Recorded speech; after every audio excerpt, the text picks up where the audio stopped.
ایک تاثر دینے کی کوشش کی جا رہی ہے کہ اپوزیشن اور ڈیموکریٹک فورسز ذرا سب ماسک پہن لیں.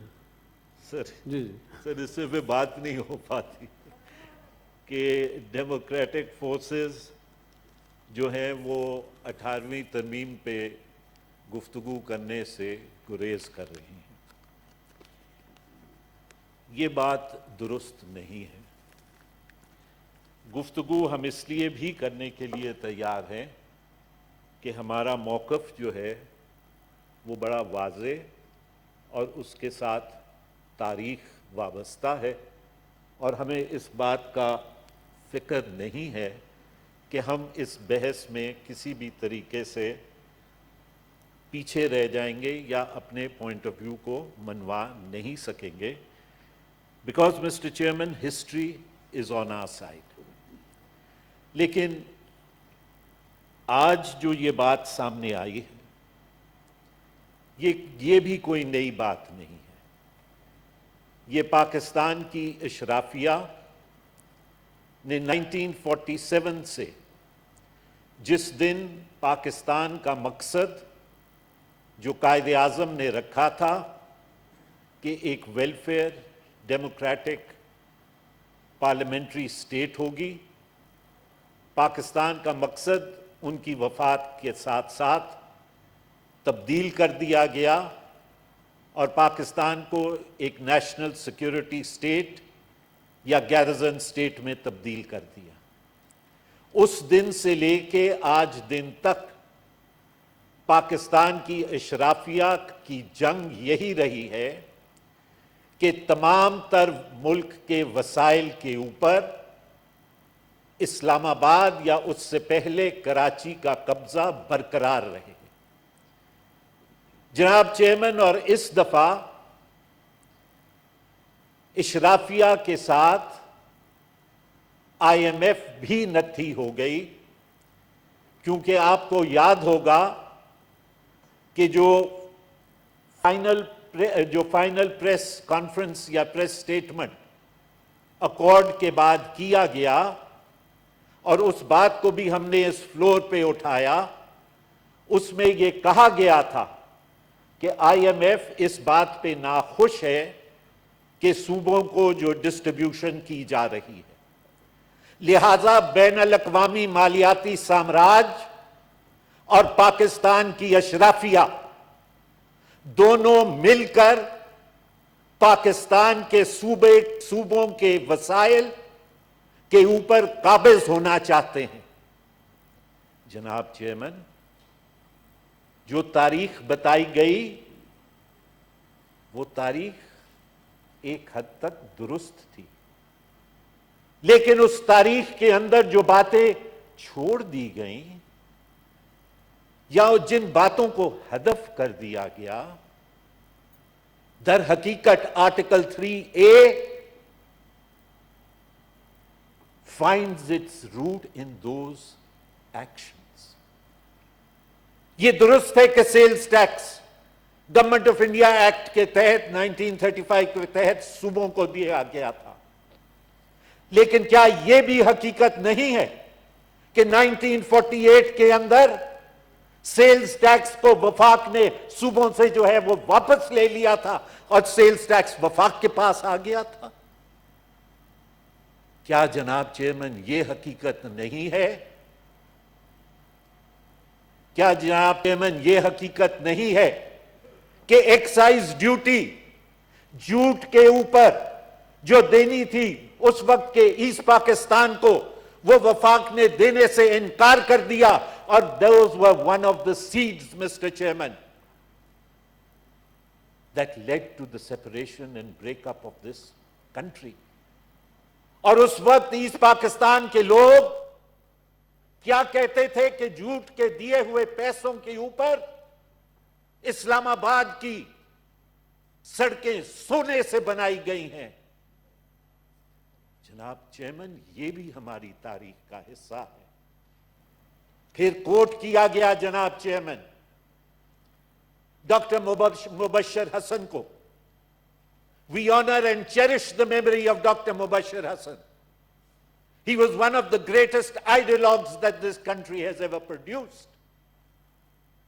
लेकिन क्या ये भी हकीकत नहीं है जनाब चेयरमैन कि 73 के आइन के तहत एनएफसी अवार्ड मार्ज़े वजूद में आया। 18वीं तरमीम एनएफसी अवार्ड को मार्ज़े वजूद में नहीं लेके आई। ओरिजिनल 73 के कॉन्स्टिट्यूशन के अंदर आर्टिकल 160 मौजूद था। एनएफसी अवार्ड आया 73 के आइन के तहत। लेकिन जनाब चेयरमैन आर्टिकल 160 क्या कहता है? That every 5 years there will be an NFC award. लेकिन क्या ये हकीकत नहीं है जनाब चेयरमैन कि 5-5, 11-11 साल गुजरते रहे और एनएफसी अवार्ड नया नहीं आता रहा? क्या ये दुरुस्त और तारीख का हिस्सा नहीं है जनाब चेयरमैन कि वफाक सूबों के हकूक के ऊपर और सूबों के वसाइल के ऊपर काबिज रहा और वो नहीं लाता रहा एनएफसी अवार्ड को? आज भी आप देख लें जनाब चेयरमैन। जी रज़ा सर ये जरा सा इंपॉर्टेंट है, please give me a little time. जी आज भी आप देख लें जनाब चेयरमैन कि 7th एनएफसी अवार्ड कब का ड्यू है, लेकिन नया एनएफसी नहीं आ रहा। जनाब चेयरमैन ऐसी सूरत हाल और ये जो बात की जाती है कि सूबे 7th एनएफसी अवार्ड के अंदर जनाब चेयरमैन ये कहा गया था कि वफाक जो है वो अपनी टैक्स बेस को बढ़ाएगा।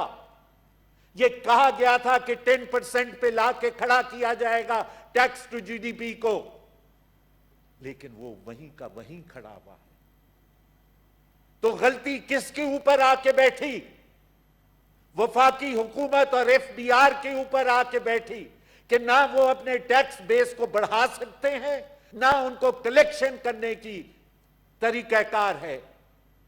जनाब चेयरमैन बहस करनी है तो बिल्कुल बहस करें, लेकिन 18वीं तरमीम ने जो एक चीज की जो उसका पॉलिटिकल फॉल आउट था, जिसके लिए हम कहते हैं कि 18वीं तरमीम को सिर्फ एक कानून के तौर पे ना देखें।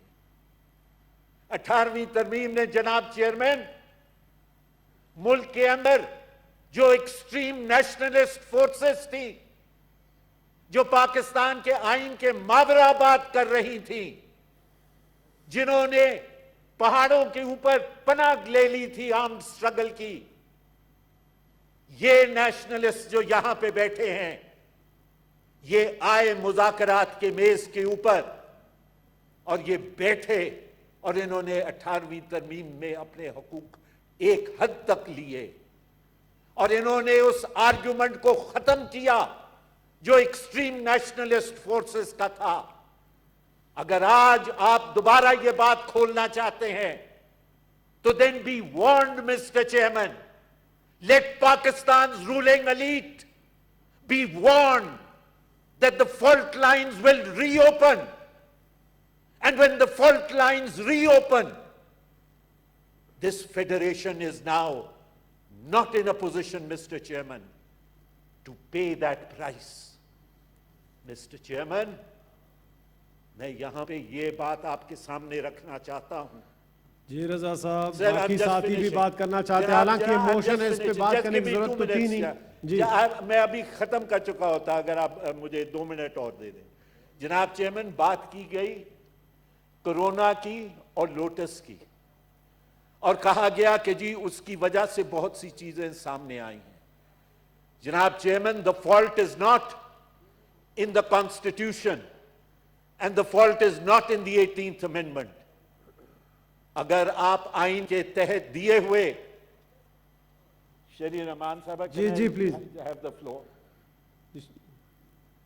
अगर आप आइन के तहत दिए हुए इंस्टीट्यूशंस को इस्तेमाल नहीं करते, आपको काउंसिल ऑफ कॉमन इंटरेस्ट को बुलाना चाहिए था, ना कि आप नेशनल कमांड एंड क्या आपने जो बना दी एक नोटिफिकेशन के तहत।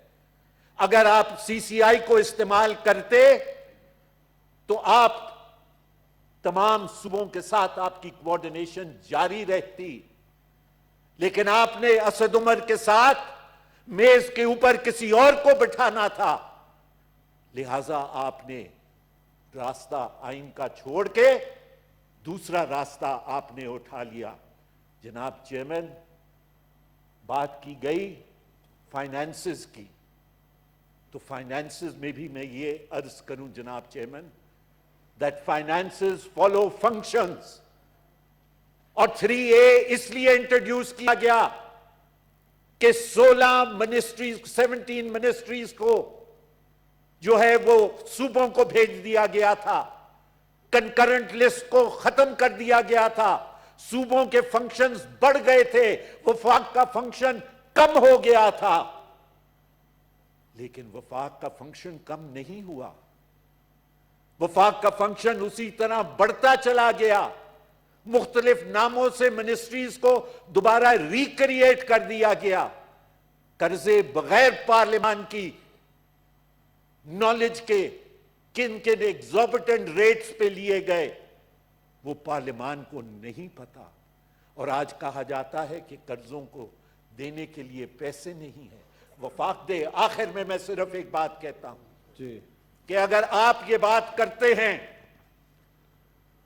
कि 3A को रिविजिट करें, हम 3A को रिविजिट करने के लिए तैयार हैं, 3A को रिविजिट कर लें, लेकिन फिर हम ये बात उठाएंगे कि तमाम तर टैक्स कलेक्शन जो है, जो वफाक के अंदर, दुनिया के वफाक उठा के देख लें, तमाम तर टैक्स कलेक्शन जो है वो सूबों को दे दी जाए, सूबे तमाम तर टैक्स कलेक्ट करेंगे, and then let the federal government give its budget and give its bill to the provinces, who will verify it and then pay from there. If you want to open the fault lines, then let us open the fault lines. If you want to talk, let us talk. But then this is from where we will start. That let the provinces collect all the taxes. Let the federal government at the end of the year make its bill and send it to the provinces. And the provinces will verify the expenditures. And after verifying the expenditures, the provinces will give the money. Thank you, Mr. Chairman. Thank you ji. Deputy chairman साहब।